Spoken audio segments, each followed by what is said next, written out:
हरे कृष्णा।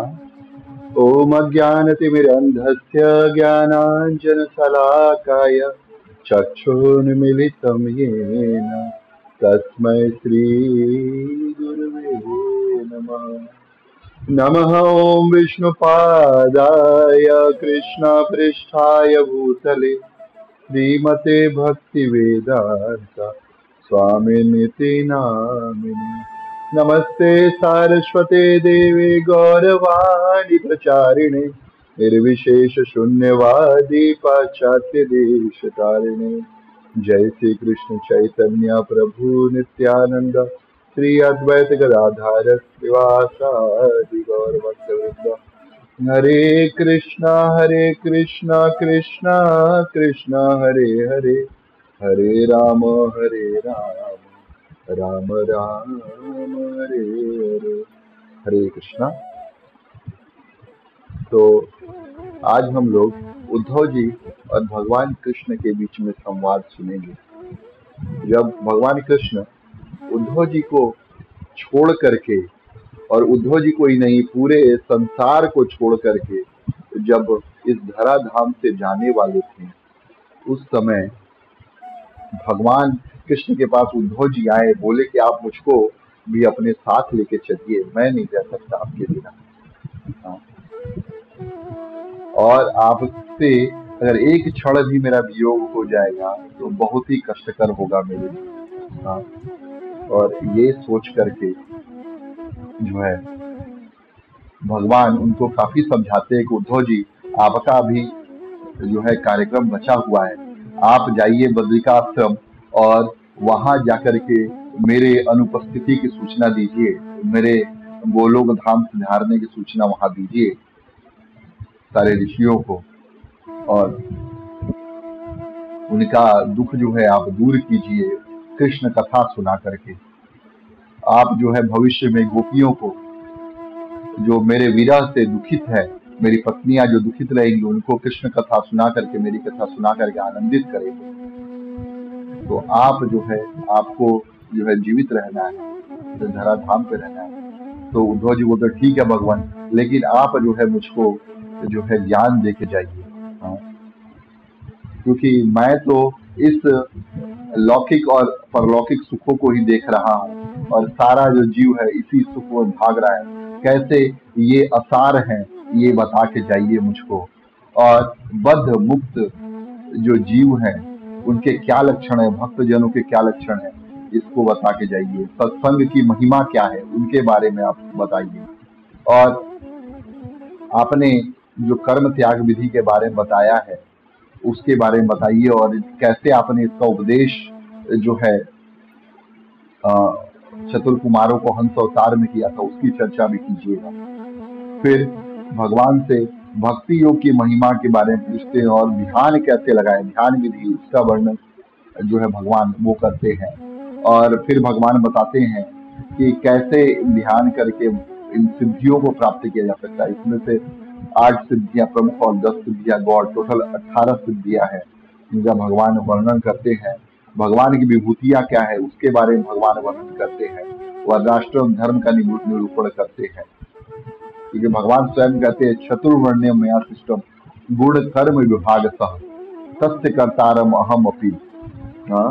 उसका करने वाला जो चतुर्वर्ण है, 4 वर्ण और 4 आश्रम, ब्राह्मण क्षत्रिय वैश्य शूद्र, और ब्रह्मचारी गृहस्थ वानप्रस्थ और सन्यासी, ये 4 आश्रम और 4 वर्ण, इन 4 वर्णाश्रमों में कैसे विभाग हुआ है, किसके किसके क्या क्या कर्तव्य है, वर्णाश्रमों में भी जो अलग अलग लोग हैं उनके क्या क्या भेद है, उनके बारे में भगवान बताते हैं। फिर भक्ति ज्ञान और यम नियम आदि उसके बारे में बताते हैं भगवान। और फिर गुण और दोष हमको व्यक्ति का देखना चाहिए तो किस तरीके से देखना चाहिए, क्योंकि उद्धव जी का एक बहुत सुंदर प्रश्न रहता है कि भगवान आप बोलते हो कि सबके गुण दोष नहीं देखने चाहिए, वास्तविकता में गुण भी दोष ही है, तो किस तरीके से समझेंगे? क्योंकि हर शास्त्र में तो पूरा गुण और दोष ही दिया हुआ, उसके अलावा तो कुछ है ही नहीं। आपने भी गुण और दोष ही बताया हुआ है, तो किस तरीके से उसको समझ सकते हैं? फिर तत्वों की संख्या कितनी है, पुरुष प्रकृति विवेक के बारे में बताया। और उद्धव जी कई बार कहते हैं कि मन में जो है अहंकार भावना आ जाती है, कैसे उसको दूर किया जाए। तब भगवान जो है तितिक्षु ब्राह्मण की कथा वो कहते हैं, और उसके बाद जो सांख्य योग के बारे में बताते हैं, और सत्व रजतम की प्रकृतियां कैसे कार्य करती है उसकी चर्चा करते हैं। फिर लास्ट में जो है भगवान क्रिया योग के बारे में बता के परमार्थ निरूपण किस तरीके से हो सकता है उसके बारे में भगवान बताते हैं। और अंतिम क्षणों में भागवत धर्म का उपदेश करके अब भगवत धाम गमन करते हैं। इतना अद्भुत भगवान की लीलाएं हैं, और उन लीलाओं को जब हम सुनते हैं तो हमारे मन में भी जो है भगवान के प्रति प्रेम भावना श्रद्धा भावना जागृत हो जाती है। इसी तरीके से जो है भगवान वास्तविकता में पेड़ के नीचे अश्वत्थ वृक्ष, पीपल का वृक्ष था, उसके नीचे लेटे हुए थे। बहेलिया ने जो है तीर, जार नाम का बहेलिया और तीर छोड़ चुका था, भगवान के पैरों में लग चुका था। भगवान आनंद आराम से बैठे थे अश्वत्थ वृक्ष नीचे, नया नया अश्वत्थ वृक्ष था वो, और भगवान जाने की तैयारी कर रहे थे। और उद्धव जी उस समय आए और उनके पास पूछते हैं, और उस समय तो नहीं पूछते हैं, लेकिन उस समय जब आते हैं भगवान जाने की अनुमति मांगते हैं और उद्धव जी ये चले जाते हैं। लेकिन ये जो संवाद हुआ है ये उसके पहले हुआ है, जब यदुकुल का संहार भी नहीं हुआ था उस समय। लेकिन उद्धव जी पहले से ही जान गए थे भगवान जाने वाले हैं, और भगवान से इतने सुंदर सुंदर प्रश्न किए। तब भगवान बताते हैं कि वास्तविकता में लौकिक परलौकिक जो सुख है वो उद्धव असार है, क्योंकि लौकिक सुख भी देखा जाए तो कई बार ऐसा होता है कि लोग सोचते हैं अपने कर्म के द्वारा प्राप्त कर लेते हैं, लेकिन कर्मों और भाग्य के द्वारा प्राप्त नहीं होता। और बड़े बड़े महान जन जो कर्मों को जानने वाले हैं वो भी जो है धोखा खा जाते हैं, दुखी रहते हैं। और बड़े बड़े मूर्ख जो है वो जो है उनका दुख से कभी पाला नहीं पड़ा, हमेशा आनंद में रहते हैं। हाँ, हमेशा सुंदर भोजन मिलता है, हमेशा सुंदर स्त्रियां भोग करने को मिलती है, हमेशा सुंदर सुंदर घूमते रहते हैं। ऐसे लोग भी है। तो कर्म को और अपने परिश्रम को, पराक्रम को अपना साधन नहीं समझना चाहिए अपने सुख का। और परलौकिक सुख में भी अगर आप जाओगे तो वहां पे भी ईर्ष्या है, देवता आपसे ईर्ष्या करते रहते हैं आपके सुखों को देखकर। और जिस दिन आपका जो पुण्य है वो क्षीण होता है, क्षीणे पुण्य मर्त्य लोका विशंति है, आप मर्त्य लोक में आ जाते हो। इसीलिए जो दोनों जो सुख है वो जो है असार है। और अहिंसा आदि जो यम नियम बनाए गए हैं, यमों का पालन किया जाता है कि अहिंसा मत करो, सत्य बोलो। और जो नियम है शुचिता का नियम, अपना जो है अच्छे से अपने को स्वच्छ रखो, मन को स्वच्छ रखो। इनका जो है यथा स्वरूप इच्छा शक्ति अनुसार पालन करना चाहिए। और जो व्यक्ति इनको पालन करते हुए पंचरात्र विधि से मेरी सेवा में लगा हुआ है उसको जो है श्रेष्ठ समझना चाहिए। और उससे भी श्रेष्ठ जो है इन यम नियमों से ऊपर उठ करके जो अपने गुरु की सेवा करता है, वो गुरु जो मेरा ही स्वरूप है, वो मेरा सबसे प्रिय है। यहाँ पे बहुत सुंदर श्लोक बोलते हैं कि यमान भिक्षणम सेवेत नियमान मत्परः क्वचित् मद्भिज्ञम गुरु शांतम उपासीत मदात्मकम। आत्मकम मद आत्मकम, मेरा ही स्वरूप समझो, मैं ही हूँ समझो गुरु।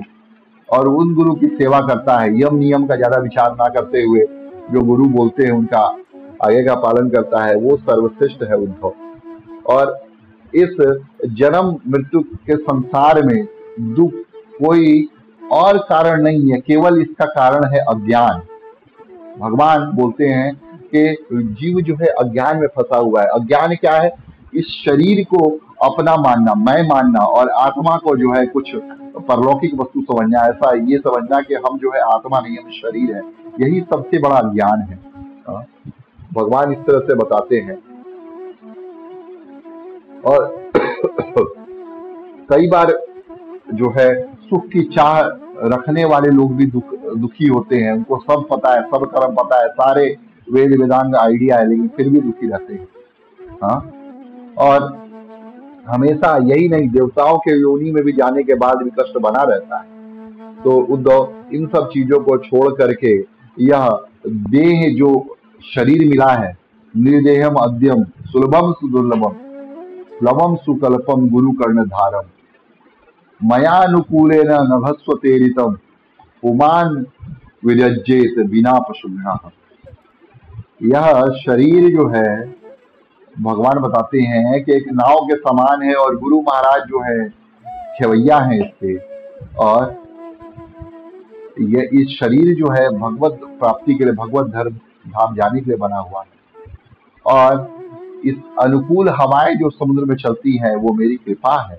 इस कृपा को जो प्राप्त करके, जो शरीर को प्राप्त करके जो भगवत धाम प्राप्ति का विचार नहीं करता, वह व्यक्ति जो है मूर्ख है। वह अपने अपने खुद का जो है आत्महत्या करने वाला है, खुद का हत्यारा है वो।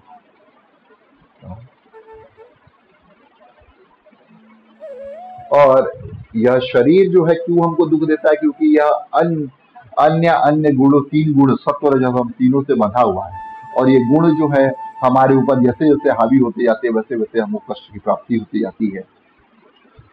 तब उद्धव जी बहुत सुंदर प्रश्न करते हैं कि कैसे पता चलता है कि जीव जो है बद्ध है या मुक्त है, और आपके भक्त वो बद्ध है या मुक्त है, या उनके क्या लक्षण है उनके बारे में बताइए। तब भगवान बताते हैं कि आत्मा जो है हमेशा मुक्त है और शरीर जो है हमेशा बद्ध है, क्योंकि ये पंचभूत से बना हुआ शरीर हमेशा पराश्रित है, लेकिन आत्मा जो है स्वतंत्र, परम स्वतंत्र है, और वो जो है सिर्फ केवल मेरे आश्रित है। वो गुणों के अधीन नहीं होती, लेकिन यह शरीर जो है गुणों के अधीन होता है।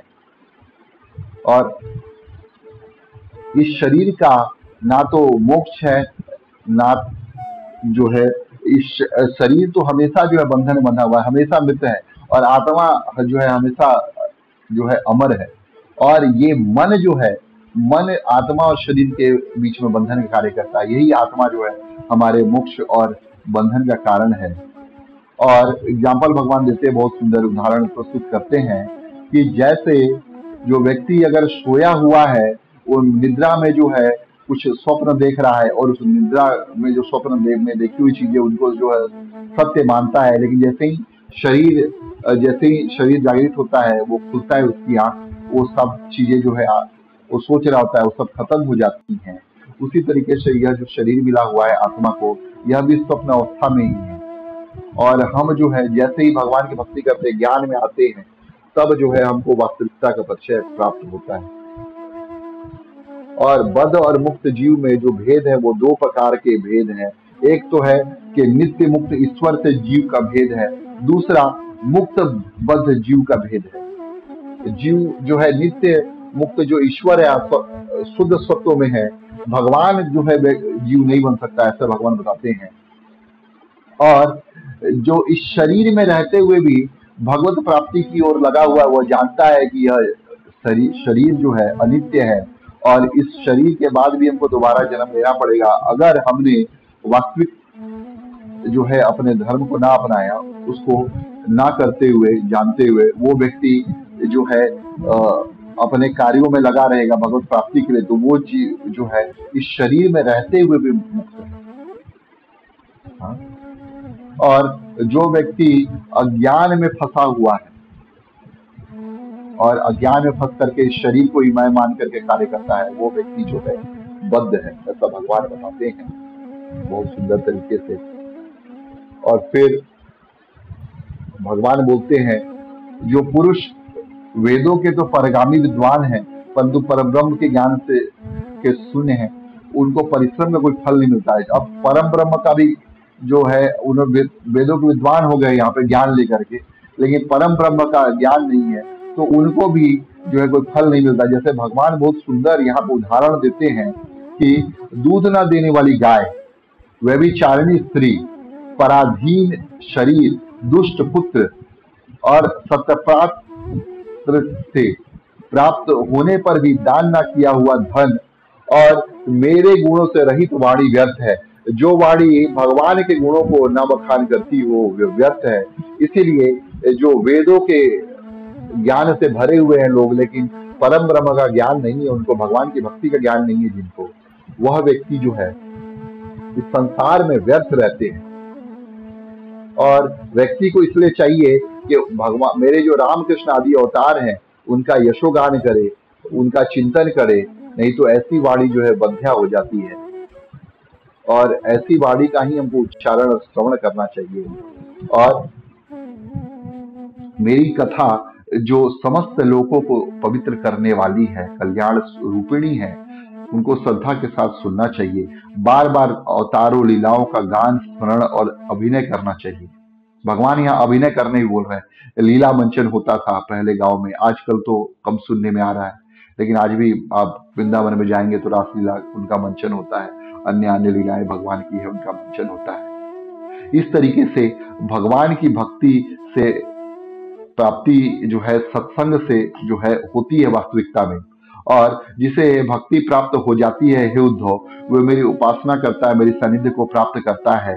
और उसका इस तरीके से अंतःकरण जब शुद्ध हो जाता है, वह संतों के अनुसार, उपदेशों के अनुसार उठ करके जो है अपने जो अस्तित्व है उसको ऊपर उठाता है और मेरा जो परम पद है उसकी प्राप्ति में लग जाता है।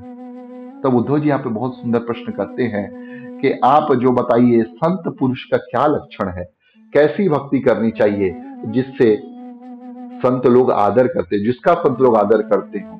तब भगवान बताते हैं कि भक्त कृपा की मूर्ति होता है, वह किसी भी प्राणी से वैर भाव नहीं रखता, घोर से घोर दुख भी प्रसन्नता पूर्वक जो है उसको सहन करता है। और वह उसके जीवन का सार जो है वह केवल और केवल सत्य है। उसके मन में किसी प्रकार की पाप वासना नहीं होती। वह समदर्शी, सबका भला करने वाला होता है। वह प्रमाद रहित, गंभीर स्वभाव धैर्यवान होता है। और तब भगवान कहते हैं कि वेदों और शास्त्रों में मैंने मनुष्य का तो है धर्म का उपदेश किया है, उसके पालन करने से उसके जो अंतःकरण है उसमें शुद्धि आती है और वह नरक आदि दुखों से जो है वो बच जाता है। और प्यारे उद्धव, मेरा भक्त जो है वो मेरी मूर्ति और मेरे भक्त जनों के दर्शन, स्पर्श, पूजा, सेवा, शुश्रूषा, स्तुति, प्रणाम करने में लगा रहता है और मेरे गुणों और कर्मों का कीर्तन करता है। भक्त को चाहिए कि मंदिर, बहुत सुंदर सुंदर मंदिर बनाए, उन मंदिरों में जो है मेरी मूर्ति की स्थापना करे, पंचरात्रिक विधि से उनकी सेवा पूजा करे।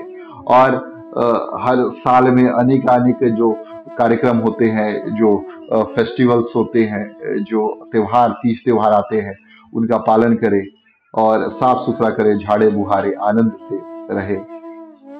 इस तरीके से करने से वह वस्तु जो है अनंत फलदायी हो जाती है। और अभिमान ना करे, ये सबसे बड़ी चीज है, अभिमान ना करे, दम ना करे, अपने शुभ कर्मों का ढिंढोरा ना पीटे। प्रिय उद्धव, मेरे चढ़ावे की अपनी कामना में लगाने की बात तो दूर रही, मुझे समर्पित दीपक के प्रकाश में भी अपना काम ना करे। किसी दूसरे देवता की चढ़ाई वस्तु मुझे ना चढ़ाए। भगवान देखिए कितना सुंदर बोल रहे हैं। और संसार में जो वस्तु अपने को सबसे प्रिय अभिष्ट जान पड़ती हो, मुझे समर्पित कर दे। ऐसा करने से वो वस्तु अनंत फल देने वाली हो जाती है। हे भद्र, उद्धव जी को बताते हैं कि सूर्य, अग्नि, ब्राह्मण, गौ, आकाश, वायु, जल, पृथ्वी, आत्मा और समस्त प्राणी, ये सब मेरी पूजा के स्थान है। जो गौ माता की पूजा करता है वो भगवान की पूजा कर रहा है, वैष्णव की जो पूजा करता है वो भगवान की पूजा कर रहा है, आकाश, वायु, जल, पृथ्वी, आत्मा, समस्त प्राणियों की जो पूजा करता है वो मेरी ही पूजा कर रहा है। ऋग्वेद, यजुर्वेद, सामवेद के मंत्रों द्वारा जो सूर्य में मेरी पूजा करता है वो वास्तविकता मेरी पूजा कर रहा है। हवन द्वारा अग्नि में पूजा करता है, अतिथि सत्कार द्वारा श्रेष्ठ ब्राह्मणों की और हरी हरी घासों द्वारा गायों की पूजा करता है। इसमें भगवान बताते हैं कि पूजा भी कैसे करनी है, भगवान ही बता रहे सब। और भगवान क्लियर बोल रहे हैं कि मेरा ऐसा निश्चय है कि उद्धव, जो भक्त है वह दो ही साधनों के माध्यम से अनुष्ठान प्राप्त करता है और उससे संसार सागर को प्राप्त कर सकता है, और वह है सत्संग और भक्ति योग। और सत्संग की महिमा भगवान बहुत सुंदर बताते हैं कि ना वो स्वाध्याय लोगों ने किया है, ना विधि पूर्वक महापुरुषों को उपासना की, फिर भी साधु संग से, सत्संग के माध्यम से जो है भगवान अत्यंत सुलभ हो जाते हैं और कुछ उनको नहीं चाहिए रहता है। और बहुत सुंदर भगवान यहाँ पे एग्जाम्पल देते हैं, गोपियों का उदाहरण देते हैं कि गोपियां बहुत तो ऐसी थी जो मेरे वास्तविक स्वरूप को नहीं जानती थी, वो बस मुझको अपना प्रियतम मानती थी। हाँ, और जार भाव से मुझसे मिलन की आकांक्षा करती थी, इससे ही वो शुद्ध हो गई, परम ब्रह्म की उनको प्राप्ति हो गई।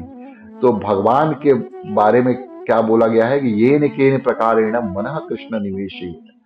तो हर समय जो है आप जो है भगवान मेरी जो है चिंतन करते रहो, और इस तरीके से तुम देखोगे परम ब्रह्म की प्राप्ति तुम निश्चित हो जाएगी।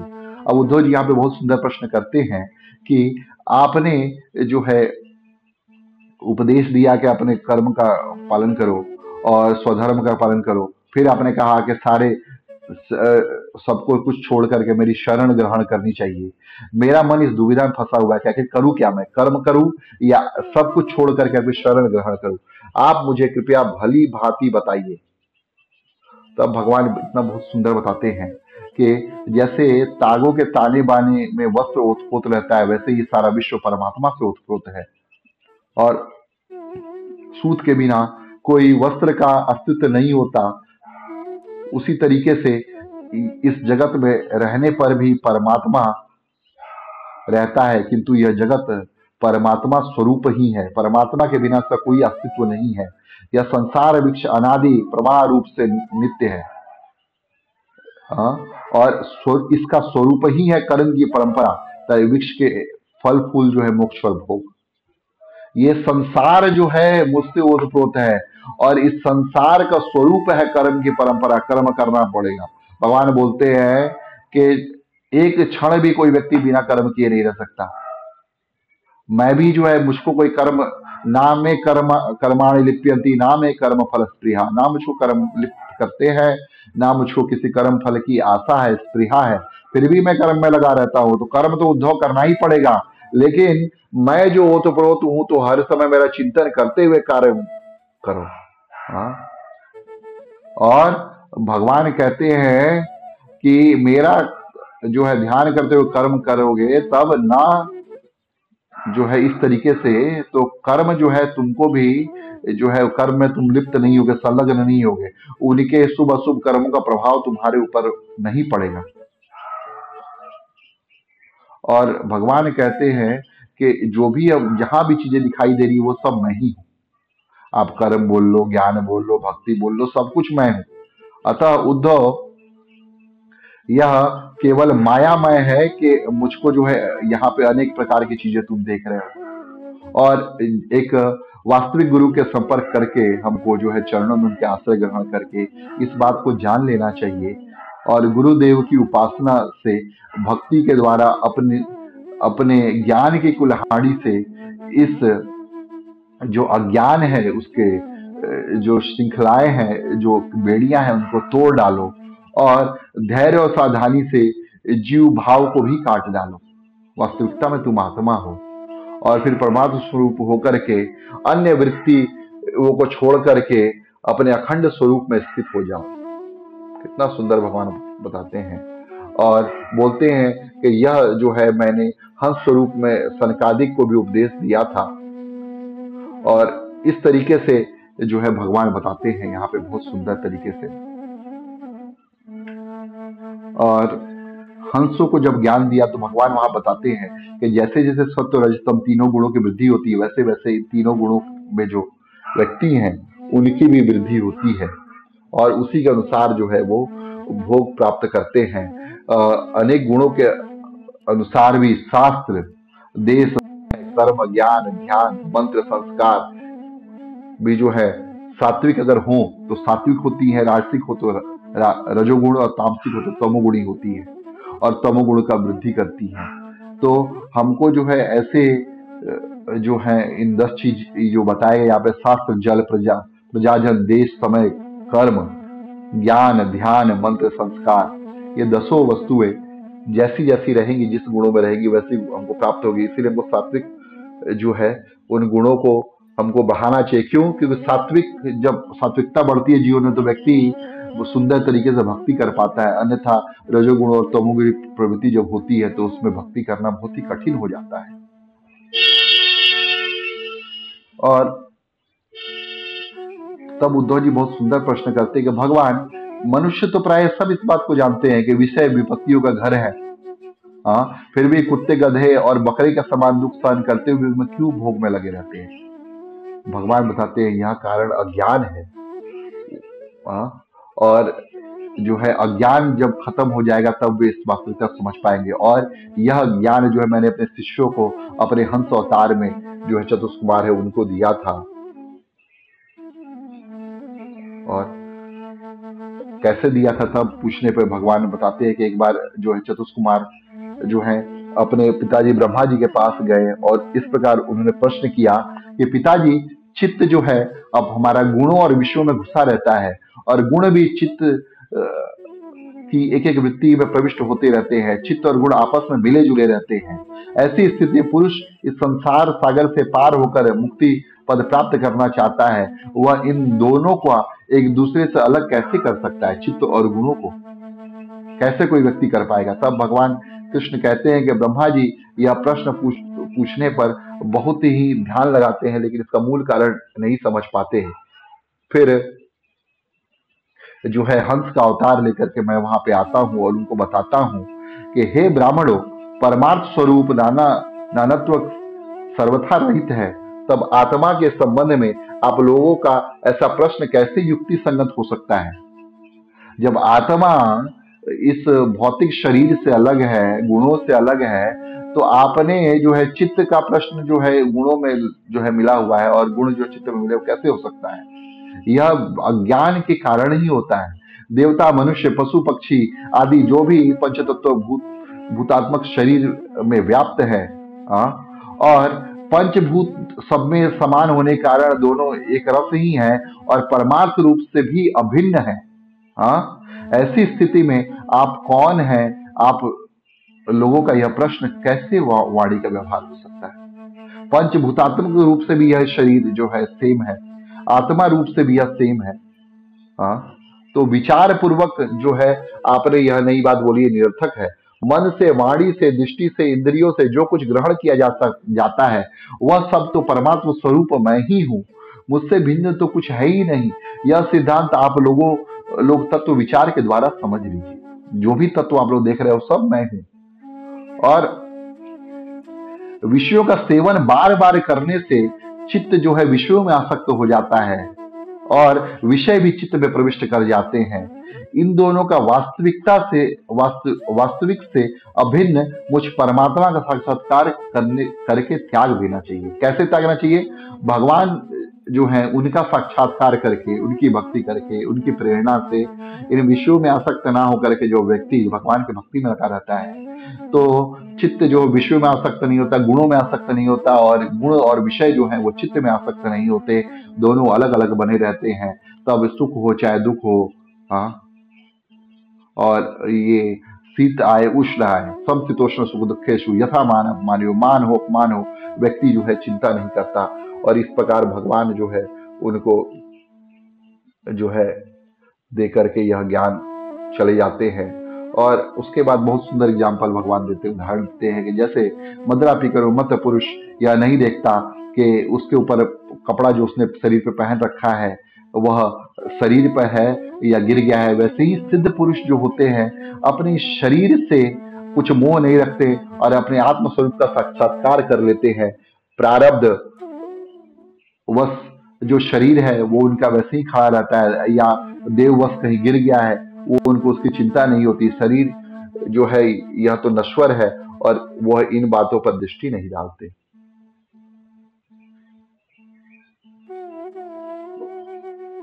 फिर इतना करके भगवान शांत हो जाते हैं। तब चतुष्कुमार जो है उनकी भगवान की सेवा करते हैं, प्रणाम करते हैं, उनकी आरती करते हैं ब्रह्मा जी के साथ, और उनको जो है भगवत धाम के लिए विदा करते हैं। तब उद्धव जी पूछते हैं कि भक्ति योग के बारे में बताइए और ध्यान विधि के बारे में बताइए। तब भगवान जो बताते हैं कि उद्धव, हर जो है जो भी जीव है सब मेरी भक्ति में ही लगा हुआ है। तुम भी जो पंचरात्र विधि के माध्यम से जो है तुम मेरी जो है सेवा करो। और हमको भी चाहिए कि कलयुग में जो हमारा धर्म है हरि नाम संकीर्तन, हरे कृष्ण कृष्ण कृष्ण हरि हरि, हरे राम राम राम हरे हरे, वो जो है उस भक्ति को करे और हरे नाम संकीर्तन करे, यही वास्तविक नाम भक्ति है। कलेर दोषो निधे राजन अस्थि एको महान गुण कीर्तना देव कृष्ण से मुक्त संग परम भजे। भगवान कृष्ण के नाम का कीर्तन ही वास्तविकता में कलयुग में धर्म है। इसको करो और भक्ति की प्राप्ति करो, भक्तों का संग करो। भगवान इस तरीके से बताते हैं। और सब ओर से निरपेक्ष बेपरवाह हो जाओ, कर्म फल आदि की में मत पड़ो, कर्म करो, कर्मण्येवाधिकारस्ते मां फलेषु कदाचन। कर्म करो, कर्म फल की चिंता मत करो। हाँ। और कई बार जो है अगर व्यक्ति जो है भगवान को नहीं चाहता, वो जो है सिद्धियों के पीछे भागने लगता है, क्योंकि भगवान का जो भक्त है उसको ब्रह्मलोक दे दो, न नाकपिष्टम न च परमिष्टम न सर्वभौमम न रसाधिपत्यम, हाँ, न योग सिद्धिर अपुनर्भव समंजस त्वाम विरह्य कांक्षे। ये वित्तासुर बहुत सुंदर पद गाते हैं कि हमको ब्रह्मा जी का नहीं चाहिए, इंद्रलोक नहीं चाहिए, अतल वितल सुतल अतल कुछ नहीं चाहिए, भूमंडल पे अखंड राज्य नहीं चाहिए, मुझको क्या चाहिए, आपका जो है चरण की सेवा चाहिए। हाँ? चरणों की सेवा, और उन चरणों की सेवा प्राप्त करते हुए भक्त जो है जाता है। और फिर जो भक्त है हर समय भगवान की भक्ति में डूबा रहता है, आनंद में पुलकित रहता है, उसका चित्त जो है हर समय गदगद रहता है, आनंद में डूबा, आंसू उसके छलकते रहते हैं। हाँ? और वाणी प्रेम से गदगद रहती है, हर समय चित्त पिघल कर एक और बहता रहता है, एक क्षण के लिए भी रोने का तांता नहीं टूटता। हाँ, कभी कभी वो जो है खिलखिला के हंसता है, कभी जो है लाज छोड़कर ऊंचे स्वर में गाता है।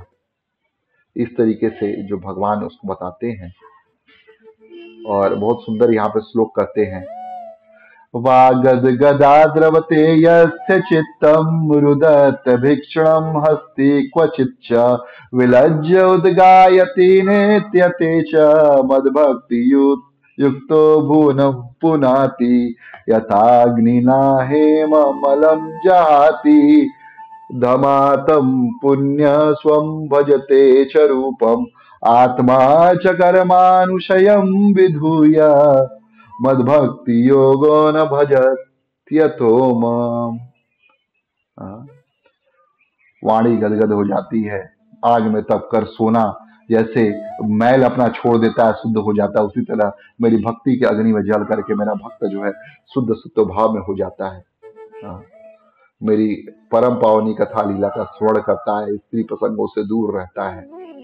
हाँ, और संन्यास लेकर के पुरुष स्त्री और प्रियों का संग दूर से ही छोड़ देता है, एकांत में जाकर के सावधानी से मेरा चिंतन करता है।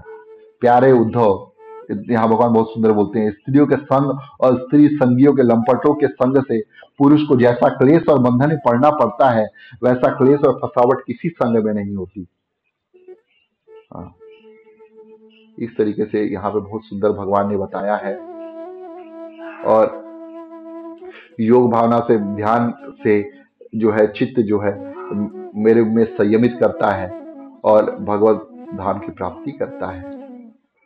अब उद्धव जी पूछते हैं कि भिन्न भिन्न सिद्धियां क्या हैं, उन सिद्धियों के बारे में आप जो है मुझको थोड़ा सा बताइए। और भगवान कृष्ण बताते हैं कि प्यारे उद्धव 8 सिद्धियां मेन हैं, उसमें 3 सिद्धियां अणिमा, महिमा, लघिमा, और जो है ये शरीर की हैं। अणिमा अपने आप को छोटा छोटा बना लेना, महिमा अपने आप को बड़ा बना लेना, हैवी बना लेना, लघिमा अपने आप को इतना हल्का बना लेना कि प्रकाश पे भी आप जो है जा सकते हो, कहीं पे भी जा सकते हो। इंद्रियों की एक सिद्धि बताइए, प्राप्ति, जो इंद्रियों की इच्छा है, अगर हमको सिद्धि चाहिए तो वो प्राप्ति के द्वारा हम कर सकते हैं। और लौकिक और परलौकिक पदार्थों का इच्छानुसार अनुभव करने की जो सिद्धि है उसका नाम है पराक्रम में। और इशिता जो सिद्धि है, माया और उसके कार्यों को इच्छानुसार संचालित करना जो है इशिता सिद्धि कहलाती है। और इसके अलावा भगवान बताते हैं कि वशिता, विषयों में रहकर भी उनमें आसक्त न होना, ये वशिता सिद्धि है। और जिस जिस सुख की कामना करे उसकी सीमा तक पहुंच जाना, वो काम वसाइता सिद्धि नामक 8वां सिद्धि है। अणिमा, महिमा, लघिमा प्राप्ति, पराक्रम में इशिता, वशिता और काम वशायिता सिद्धि। हाँ, ये 8 सिद्धियां स्वभाव से ही भगवान के अंदर है और पूर्ण रूप से 100% है। इसके अतिरिक्त जो है 10 सिद्धियां हैं, जैसे शरीर में भूख प्यास का जो वेग है वो ना होना, बहुत दूर की वस्तु देख लेना, बहुत दूर की बात सुन लेना, मन के साथ शरीर भी उस स्थान पर पहुंच जाना, जो इच्छा हो वही रूप बना लेना, दूसरे के शरीर में प्रवेश करना, जब इच्छा हो तभी शरीर छोड़ना, अप्सराओं के साथ देव क्रीड़ा के दर्शन होना, संकल्प की सिद्धि, सब जगह सबके द्वारा बिना ननु चपे करके आज्ञा पालन करवा लेना। यह 10 सिद्धियां हैं जो भगवान बताते हैं। लेकिन फिर कहते हैं कि मेरा भक्त जो है कभी भी इन सिद्धियों के पीछे नहीं लगा रहता। हाँ? और जो विचारशील पुरुष है वो मेरी उपासना में लगा रहता है, वो इन सिद्धियों को भी जो है अपने भक्ति के मार्ग में रुकावट ही समझता है। और प्यारे उद्धव, जो भी अपने मन, प्राण और इंद्रियों पर विजय प्राप्त कर लेते हैं, संयमी है, मेरे स्वरूप को जो है अपने मन में धारणा बना के रखते हैं, ऐसी कोई भी सिद्धि उनके लिए नहीं है जो दुर्लभ हो। उनको तो सभी सिद्धियां प्राप्त है। जो भगवान की भक्ति में लगा है वो सब सिद्धियां प्राप्त हो जाएंगी। लोग सोचते हैं कि हमारे अंदर क्या सिद्धि है। अरे आपके अंदर भी सिद्धि आएगी भगवान की भक्ति में लगे रहेंगे तो। फिर भगवान जो है अपनी विभूतियों के बारे में बताते हैं। जब उद्धव जी प्रश्न करते हैं कि भगवान आप तो स्वयं ब्रह्म है, आपका ना आदि है ना अंत है, आप आवरण रहित है, अद्वितीय है, अवतार रहित है, आप ऊंचे नीचे सभी प्राणियों में स्थित है, परंतु जिन लोगों ने अपने मन इंद्रियों को वश में नहीं किया है वे आपको नहीं जान सकते हैं। आपकी यथोचित उपासना तो ब्रह्मवेता पुरुष ही कर सकते हैं। और आप जो है भगवान ऐसे जो समस्त चराचर विद्यमान है, आप उन विभूतियों का वर्णन कीजिए। तब भगवान बोलते हैं, अरे उद्धव मैं कहाँ तक बोलूं, सारी विभूतियों तो मैं हूं ही, मैं आत्मा की भी आत्मा, सारे प्राणियों की आत्मा मैं ही हूं और मैं ही सारे संसार को चलाने वाला हूं। जिसमें जो भी तुम गुण देख रहे हो वो मेरा ही है और किसी का कोई गुण नहीं है इसमें। और भगवान इस तरीके से बहुत सुंदर वाणी बताते हैं। और भगवान कहते हैं कि जिस पुरुष में यह जो है स्त्री गुण कौन से हैं? तेजश्री कृतिर ऐश्वर्यम हृष्त्याग सौभगम भगः वीर्यम तितिक्षा विज्ञानम यत्र तत्र समेन सकः। तेज, श्री, लक्ष्मी, कीर्ति, चारों तरफ जो है सुंदर प्रचार होना अपने बारे में, ऐश्वर्य, अनेक ऐश्वर्य होना हमारे यहाँ पे सिद्धियां, ह्री, लज्जा, त्याग की भावना है कि स्त्री में त्याग की भावना होनी चाहिए, सौभागम, सौभाग्यशाली, भग, जितने भी जो गुण हैं वो उनके अंदर होना, वीरता, तितिक्षा, सहन करने की शक्ति, विज्ञान, और यह विशेष ज्ञान, यत्र तत्र समेंसकः। जहां पे भी ये सब है उद्धव, समझना चाहिए कि वह मेरा ही अंश है। तेज, सी, कृति, ऐश्वर्य, लज्जा, त्याग, सौंदर्य, सौभाग्य, पराक्रम, तितिक्षा, विज्ञान आदि श्रेष्ठ गुण मेरा ही अंश है ये सारे। इस तरीके से भगवान लास्ट में कहते हैं कि जो साधक बुद्धि के द्वारा वाणी मन को पूर्णतया वश में नहीं कर लेता, उसका व्रत, तप, दान उसी प्रकार क्षीण हो जाता है जैसे कच्चे घड़े भरा वजन। इसलिए अपने मन को वश में करना जरूरी है उद्धव। धीरे धीरे करके अपने मन को वश में करो। तब भगवान वर्णाश्रम के बारे में बोलते हैं, ब्राह्मण, क्षत्रिय, वैश्य, शूद्र, इनका क्या कर्तव्य है। और यह सब हम जो है पहले भी जो है इसको निरूपण कर चुके हैं। और इसके बाद जो है हम लोग आगे बढ़ते हैं, देखते हैं वानप्रस्थ सन्यासी के बारे में भी चर्चा करते हैं। वानप्रस्थ जिनका 50 से ऊपर हो गया, ऐसा नहीं है कि उनको वानप्रस्थ को लेकर के रिमोट लेकर बैठना चाहिए। उनको भगवान का हाथ है, माला लेना चाहिए, दिन रात भजन करना चाहिए भगवान का। ये कार्य करे वर्णाश्रम। और सन्यास जो ले रहे हैं वो घूम घूम के जो है प्रचार करे। गृहस्थों के लिए जो है अपनी स्त्री के साथ सहवास केवल ऋतु काल में करे और उनके साथ जो है केवल संतान उत्पत्ति के लिए ही जो है काम क्रिया जो होती है वो करे। और गृहस्थ को भी जो है ब्रह्मचर्य का पालन, तपस्या, शौच, संतोष और समस्त प्राणियों के प्रति प्रेम भाव रखना चाहिए। और मेरी उपासना तो सभी करनी चाहिए, ब्राह्मण, क्षत्रिय, वैश्य, शूद्र जो भी है सब मेरी उपासना करें। और भक्ति और ज्ञान भगवान बताते हैं कि भक्ति श्रेष्ठ है, क्योंकि भक्ति जो है परम स्वतंत्र है उद्धव। और वास्तविकता में ज्ञानी नाम अपनी सर्वेषां मद्गतेन अंतरात्मनः श्रद्धावान भजते यो माम स मे युक्त तमो मतः। ये मेरा सबसे बेस्ट मत है कि जो व्यक्ति भगवान की भक्ति करता है उसको वास्तविकता में वही ज्ञानी है। ज्ञानियों में सर्वश्रेष्ठ वो है जो मेरी भक्ति, मेरी उपासना में लगा हुआ है। और जो भी उसको चाहिए होता है अभिष्ट पदार्थ वो मैं उसको दे देता हूँ। स्वर्ग अपवर्ग भी जो है वो भी मैं ही हूँ, मेरे अतिरिक्त और कुछ भी नहीं है। किसी पदार्थ से कोई प्रेम कोई व्यक्ति नहीं कर सकता। जहाँ पे भी प्रेम हो रहा है वहां पे जो है मैं ही हूँ, वो मुझसे ही प्रेम करता है। कोई जो व्यक्ति है मृत शरीर से कभी प्रेम नहीं कर सकता। उसको अगर प्रेम करना है तो वो व्यक्ति जो है एक जीवित शरीर से ही प्रेम करेगा। हाँ, जैसे ही कोई मर जाता है, जैसे श्रीदेवी मर गई थी तो उसके शरीर को जो है श्रीदेवी बोलते, श्रीदेवी आ रही है, श्रीदेवी जा रही नहीं, ये जो है ये मर गया, डेड बॉडी है। श्रीदेवी चली गई है, डेड बॉडी बचा, तो वो चली गई है, वो कौन है? वो है आत्मा। और ये शरीर जो है ये तो मृत पहले से ही था। इस तरीके से भगवान जो है बताते हैं।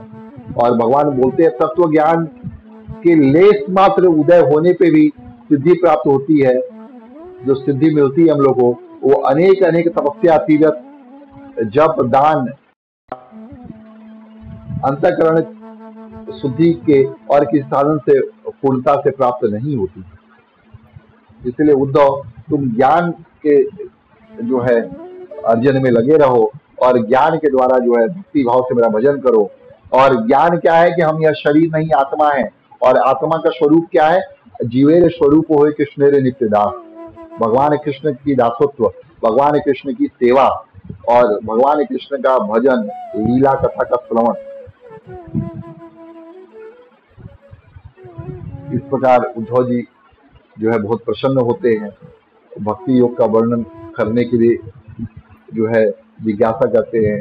भगवान ने कहा उद्धव मैंने तो पहले ही भक्ति योग का वर्णन कर दिया है।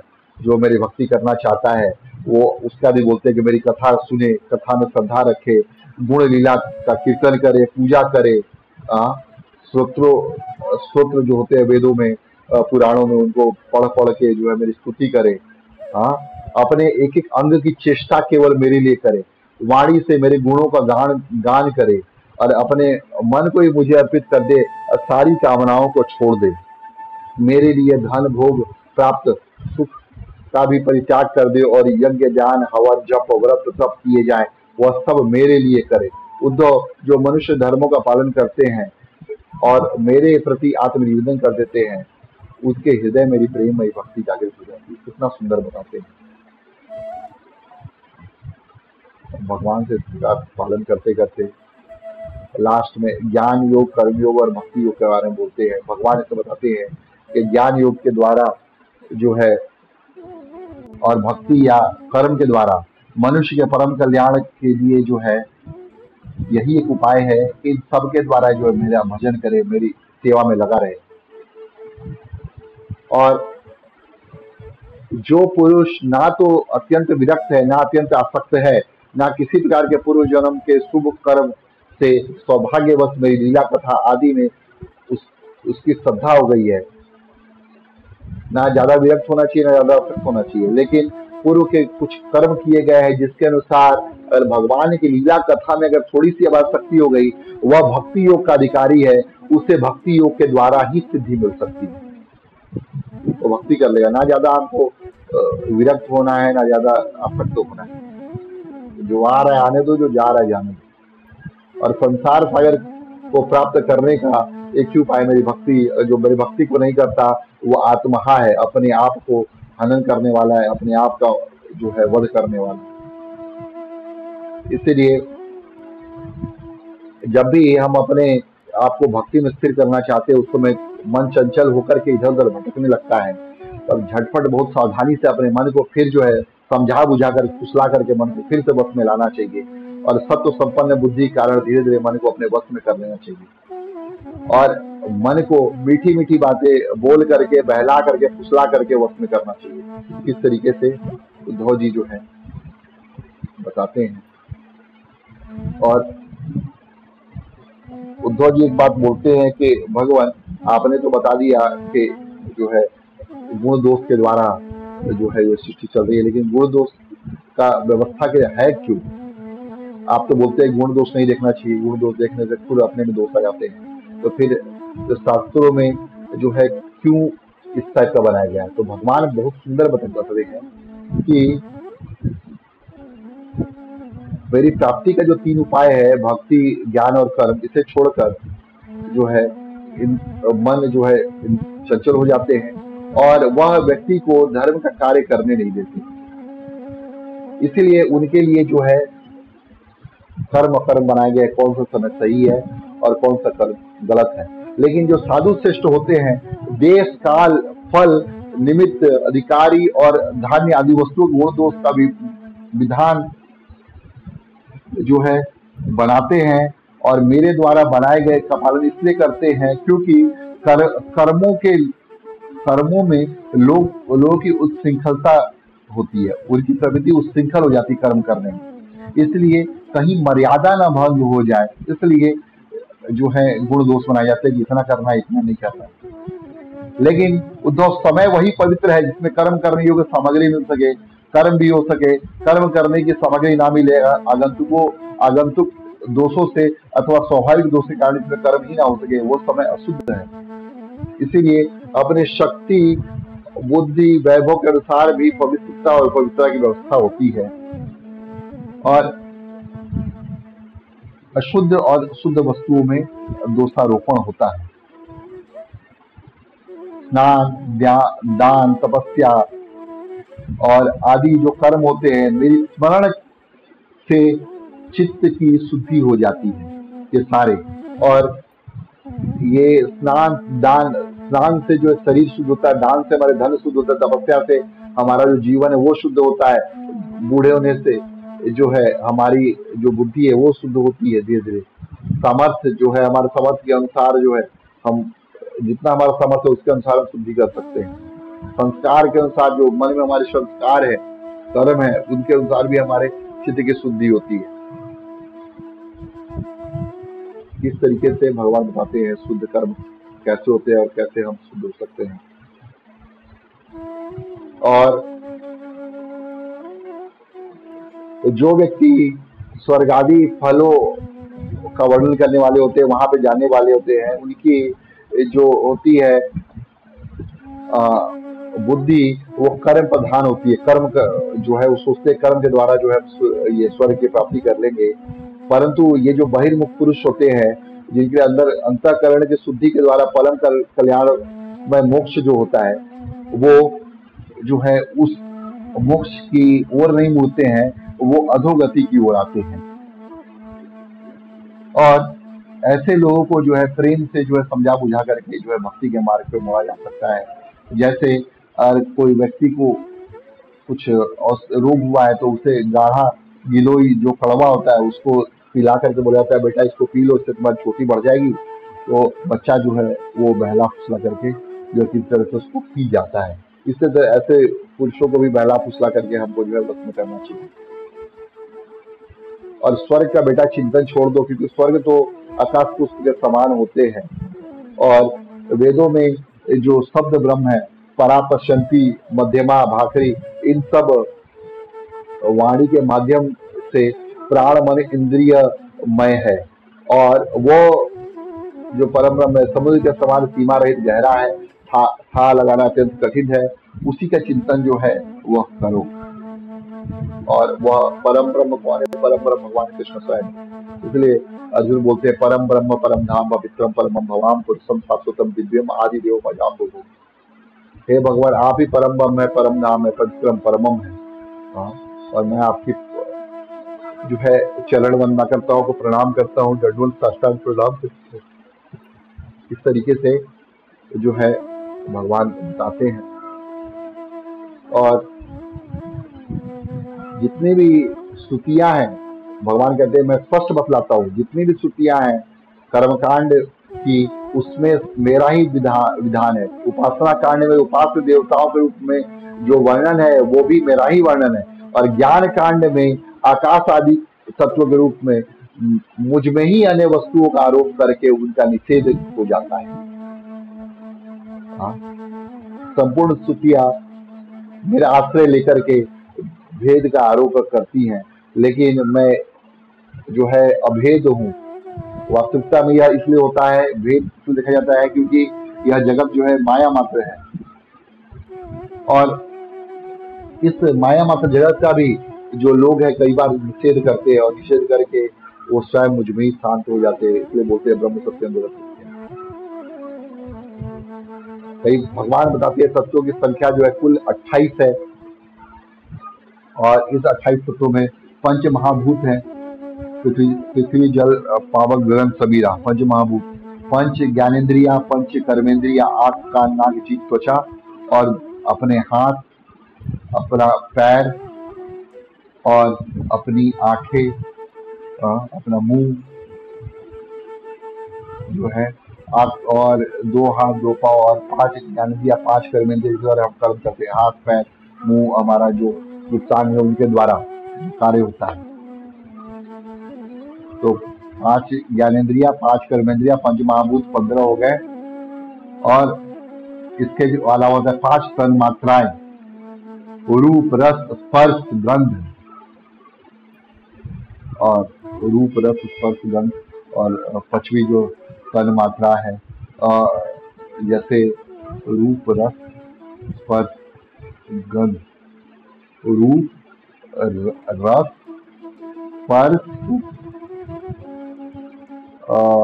गंध, आँख का नाक जीभ, और ये साउंड जो हम लोग करते हैं, सुनते हैं, वाणी, ये 20 हो गए। फिर अपना कुछ लोग बोलते हैं कि जो है मन बुद्धि अहंकार, और फिर बोलते हैं कि सत्व रज तम, ये 3, और पुरुष और प्रकृति, ये 28 जो है तन्मात्राएं हैं, और सत्व इस तरीके से जो है 28 बताते हैं संख्या। और इस तरीके से भगवान लास्ट में कहते हैं उद्धव, मनुष्यों का मन कर्म संस्कारों में हमेशा लगा रहता है, संस्कारों के अनुसार उसे भोग प्राप्त होते हैं, और उनकी 5 कर्मेंद्रिया ज्ञानेन्द्रिया उसमें भी लगी रहती है भोगों में। तो उन भोगों विषयों से बचना है तो उनको छोड़ करके जो है मेरी शरण में आओ। और लास्ट में भगवान तितिक्षु ब्राह्मण के बारे में बताते हैं कि यह संसार तो हमेशा हमेशा तुम अच्छा काम करोगे भी तो तुम्हारे अंदर बुराई ही ढूंढेगा, इसलिए तुम जो है इन सब का त्याग करके जो है मेरी भक्ति में लग जाओ। तितिक्षु ब्राह्मण कथा सुनाते हैं कि तितिक्षु ब्राह्मण जो था वह ब्राह्मण के बाद बहुत धन संपत्ति लेकिन किसी को देता नहीं था। फिर बाद में काली गति ऐसी हुई कि सारा धन उससे छिन गया, सारे जो सगे संबंधी ने उसके मुंह मोड़ लिया, त्याग कर दिया, अब उसको भिखारी से भटकना पड़ता। और तब उसके मन में एहसास हुआ कि देखो जब मेरे पास सब चीजें थी, सब लोग मुझसे एकजुट होकर रहते थे, लेकिन अब मेरे पास कुछ नहीं, सब लोगों ने मेरा त्याग कर दिया है, और मैं भी जो है अब आनंद मैं हो जाऊंगा, सबको मैं त्याग दूंगा, भगवान की भक्ति करूंगा। और लोग उसका तिरस्कार करते, कई बार लोग है उसके शरीर पर मूत्र विसर्जन कर देते, फिर वो कुछ नहीं बोलता। और इस तरह से भगवान की जो है सदगति में लगे उनके बारे में हम सोचते रहता और भगवान की भक्ति को प्राप्त करता। लास्ट में भगवान कहते हैं कि उद्धव, मैंने तुमको जितना ज्ञान देना था सब ज्ञान दे दिया है, अब वास्तविकता में तुम जो है भगवान जो है उनकी भक्ति मेरी भक्ति में लग जाओ, मेरे बारे में हमेशा सोचो, और जो है इन 3 गुणों से ऊपर उठते हुए जो है तुम जो है शुद्ध सत्य के प्लेटफॉर्म पे आओ, और वहां पे आकर के शुद्ध सत्य के ऊपर आकर के मेरी भक्ति करो। क्योंकि कई बार जो भक्त है मेरा भजन करता है वो मेरी भक्ति नहीं कर पाता इसमें, और मुझको नहीं चाहता है। पुरुरवा के यहाँ पे उदाहरण देते हैं भगवान, कहते हैं राजा पुरुरवा उर्वशी से इतने आसक्त थे कि उन्होंने जो भगवान विष्णु की तपस्या की, फिर तपस्या करके उनको प्रसन्न करके उर्वशी उनको प्राप्त किया, फिर भी वो सुखी ना हुए, और एक बार जन्म भटकते भटकते उनको जो है बहुत सुंदर जो है उनके मन में उद्गार उत्पन्न हुए कि देखो मैं क्या करने जा रहा हूँ, मेरा यह शरीर भगवान की भक्ति के लिए बना हुआ है, लेकिन मेरे अंदर जो स्पृहा है वो सिर्फ जो है उर्वशी के लिए हो रही है। हाय हाय धिक्कार है मेरे ऊपर। और पूर्वा जो है ये छोड़ करके उर्वशी उर्वशी का चक्कर भगवान की भक्ति में लग जाते हैं और ओम नमो भगवते वासुदेवाय मंत्र उसका जाप करते भगवान भक्ति करते करते भगवत धाम की प्राप्ति कर लेते हैं। और अंतिम उपदेश भगवान देते हैं, कहते हैं उद्धव, व्यवहार में पुरुष और प्रकृति दृष्टा दृश्य के भेद से दो प्रकार का जगत जान पड़ता है तथा परमार्थ दृष्टि से देखने पर यह सब एक अधिष्ठान स्वरूप ही है। इसीलिए किसी के साथ घोर मूल स्वभाव तथा उसके अनुसार कर्मों की ना स्तुति करनी चाहिए ना निंदा करनी चाहिए, सर्वदा अद्वैत दृष्टि रखनी चाहिए। कोई व्यक्ति अच्छा कर रहा है तो बहुत खुश नहीं होगा उसको देखकर, कोई व्यक्ति बुरा कर रहा है तो उसको देख करके दुखी नहीं होगा। हमेशा अद्वैत दृष्टि रखनी चाहिए। भगवान बहुत सुंदर बताते क्यों, तभी जो है हम यह जन्म कर्म के बंधनों से मुक्त होकर के भगवान की भक्ति कर पाएंगे। हमेशा अगर गुण दोष दूसरे में देखते रहेंगे तो कभी हम जीवन में जो है काम नहीं कर पाएंगे। भगवान सुंदर एग्जाम्पल देते हैं निद्रा का, जैसे व्यक्ति निद्रा में रहता है वो जो है वो व्यक्ति कुछ कुछ स्वप्न देखता है लेकिन वास्तविकता में स्वप्न नहीं होते।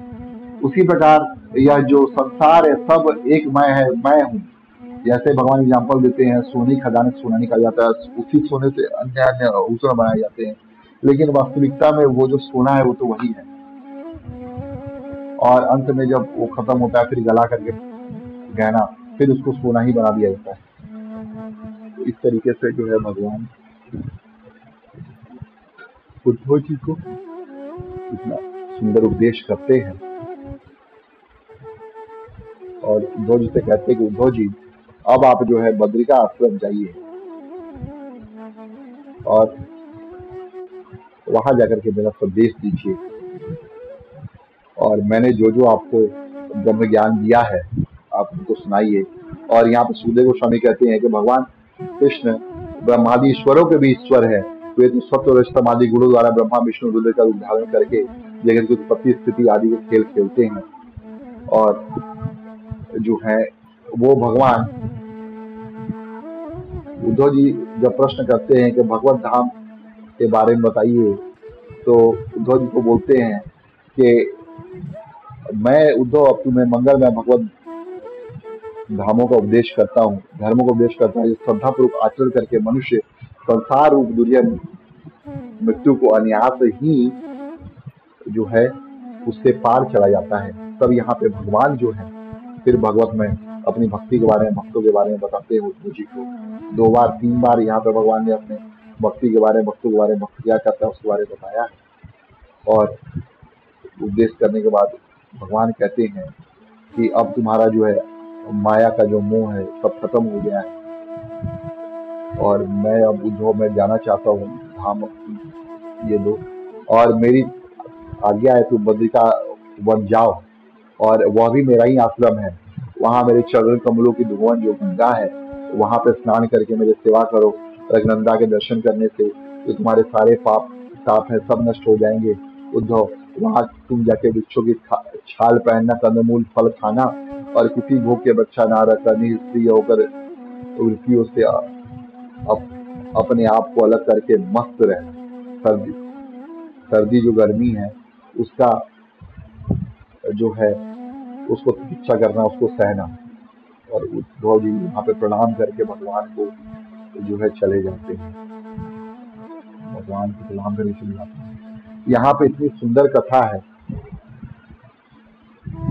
और इस कथा से उद्धव जी के माध्यम से हमने ये सीखा किस तरीके से जो है भगवान ने उद्धव जी को जो है इतना सुंदर ज्ञान दिया। उस ज्ञान को हम लोग भी जो है अपने जीवन में अपनाएं और उससे जो है भगवत प्राप्ति करें। अगले आने वाले कुछ छोटे छोटे जो हमारे वीडियोस होंगे उसमें हम लोग देखें कैसे भगवान जो है यदुकुल के संहार कारण बनते हैं और किस तरीके से जो है अंतिम उपदेश सुखदेव गोस्वामी परीक्षित महाराज को देते हैं। अभी तक के लिए इतना ही। भगवतम विजय प्रभुपाद की जय। गौतम प्रेमानंद हरि हरे कृष्ण।